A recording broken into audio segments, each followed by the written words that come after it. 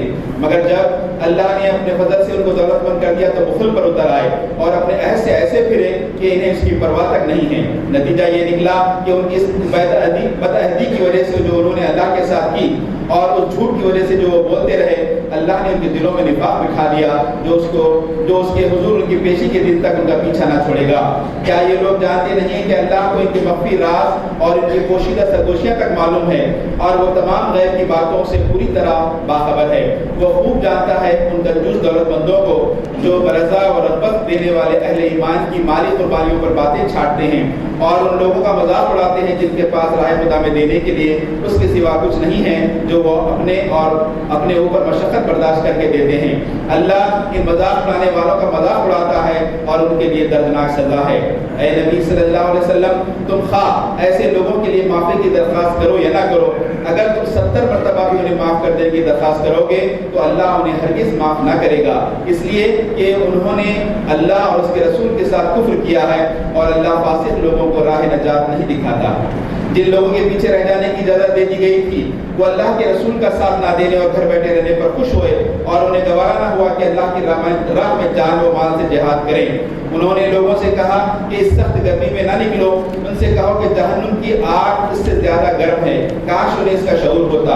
اب چاہیے کہ یہ لوگ ہنسنا کم کریں اور روئیں زیادہ، اس لیے کہ جو بدی کماتے رہیں اس کی جزا ایسی ہے کہ انہیں اس پر رونا چاہیے۔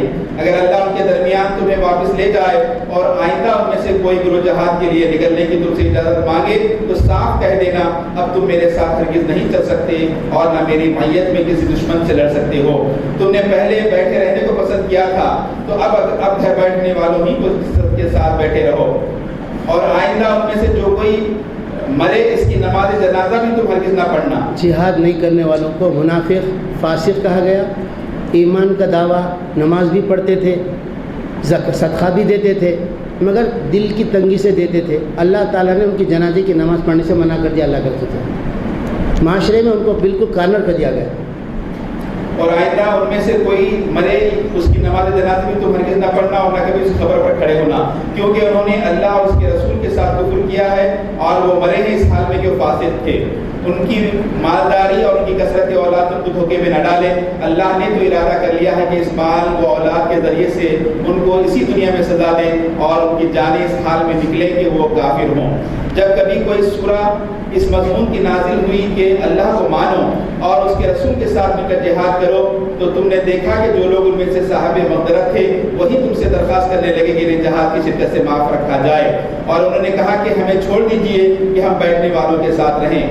ان لوگوں نے گھر بیٹھنے والوں میں شامل ہونا پسند کیا اور ان کے دلوں پر ٹھپا لگا دیا گیا، اس لیے ان کی سمجھ میں اب کچھ نہیں آتا، برخلاف اس کے رسول نے اور ان لوگوں نے جو رسول کے ساتھ ایمان لائے تھے اپنی جان و مال سے جہاد کیا، اور اب ساری بھلائیاں انہی کے لیے ہیں اور وہی فلاح پانے والے ہیں۔ اللہ نے ان کے لیے ایسے باغ تیار کر رکھے ہیں جن کے نیچے نہریں بہ رہی ہیں، ان میں وہ ہمیشہ رہیں گے، یہ ہے عظیم الشان کامیابی۔ بدوی عربوں میں سے بہت سے لوگ آئے جنہوں نے عذر کیا تاکہ انہیں بھی پیچھے رہ جانے کی اجازت دی جائے، اس طرح بیٹھے رہے وہ لوگ جنہوں نے اللہ اور اس کے رسول سے ایمان کا جھوٹا عہد کیا تھا۔ ان بدویوں میں سے جن لوگوں نے کفر کا طریقہ اختیار کیا ہے عنقریب و دردناک سزا سے دوچار ہوں گے۔ ضعیف اور بیمار لوگ اور وہ لوگ جو شرکت جہاد کے لیے زیادہ راہ نہیں پاتے، اگر پیچھے رہ جائیں تو کوئی حرج نہیں، جبکہ وہ خلوص دل کے ساتھ اللہ اور اس کے رسول کے وفادار ہوں۔ ایسے محسنین پر اعتراض کی کوئی گنجائش نہیں ہے اور اللہ درگزر کرنے والا اور رحم فرمانے والا ہے۔ اسی طرح ان لوگوں پر بھی کوئی اعتراض کا موقع نہیں جنہوں نے خود آ کر تم سے درخواست کی تھی کہ ہمارے لیے سواریاں بہم پہنچائی جائیں، اور جب تم نے کہا کہ میں تمہارے لیے سواریوں کا انتظام نہیں کر سکتا تو وہ مجبوراً واپس گئے، اور حال یہ تھا کہ ان کی آنکھوں سے آنسو جاری تھے اور انہیں اس بات کا بڑا رنج تھا کہ وہ اپنے خرچ پر شریک جہاد ہونے کی مقدرت نہیں رکھتے۔ البتہ اعتراض ان لوگوں پر ہے جو مالدار ہیں اور پھر بھی تم سے درخواست کرتے ہیں کہ انہیں شرکت جہاد سے معاف رکھا جائے۔ انہوں نے گھر بیٹھنے والوں میں شامل ہونا پسند کیا اور اللہ نے ان کے دلوں پر ٹھپا لگا دیا، اس لیے اب یہ کچھ نہیں جانتے کہ اللہ کے ہاں ان کی اس روش کا کیا نتیجہ نکلنے والا ہے۔ یہاں تک تقریباً 2 رکوع جہاد میں شرکت نہیں کرنے والے منافقین کی مذمت میں باتیں تھیں۔ اللہ تعالی ہم کو اس نفاق سے بچائے۔ الحمدللہ رب العالمین والصلاة والسلام علی رسول اللہ۔ اللہم ارنا الحق حقا وارزقنا اتباعہ وارنا الباطل باطلا وارزقنا اجتنابہ۔ اللہم من احییت منا فاحی الاسلام ومن توفیت منا فتوفى الایمان۔ اللہم انا نعوذ بک من الشک والشرک والشقاق والنفاق وسوء الاخلاق۔ اے اللہ ہم کو نفاق سے بچائیے، شرک سے بچائیے اور برے اخلاق سے بچائیے۔ اے اللہ آپ کے دین کے لیے مکمل عمل کرنے کی توفیق عطا فرمائیے۔ اے اللہ اپنے گھروں بستیوں میں نیکی کا حکم دینے، برائی سے منع کرنے، شریعت کی پوری پابندی کرنے، نماز اور زکوٰۃ کا اہتمام کرنے کی توفیق عطا فرمائیے۔ اے اللہ اپنی رحمت کو ہم پر نازل فرمائیے۔ اے اللہ اپنے غضب سے ہم کو حفاظت فرمائیے۔ اے اللہ عالم اسلام کے مسلمانوں کو اس رمضان کے مہینے میں جو نیکیاں کریں اسے قبول فرمائیے اور ان کو اپنی رحمت سے قریب کیجیے۔ اے اللہ ان کی بگڑی بنا دیجیے، ان کی مشکل آسان کر دیجیے، ان کی پریشانیاں دور کیجیے۔ اے اللہ عالم اسلام کے مسلمانوں پہ سے کفر کا غلبہ ہٹا دیجیے۔ اے اللہ اسلام کا غلبہ دنیا بھر میں پھیلنے کے لیے، اے اللہ اسلام کا غلبہ دنیا میں پھیلانے کے لیے مسلمانوں کو تیار کیجیے۔ اے اللہ برما کے مسلمانوں کی مدد فرمائیے، اے اللہ آسام کے مسلمانوں کی مدد فرمائیے، فلسطین کے اور شام کے مسلمانوں کی مدد فرمائیے، افغانستان کے مسلمانوں کی مدد فرمائیے۔ سبحان ربک رب العزت عما یصفون، سلام علی المرسلین، الحمد للہ رب العالمین۔ انگریزی رومن اسکرپٹ کا جو قرآن مجید ہے ترجمے کا وہ اور ہے رکھا ہوا، جن کو خریدنا ہے پیسے دے کے لے سکتے ہیں۔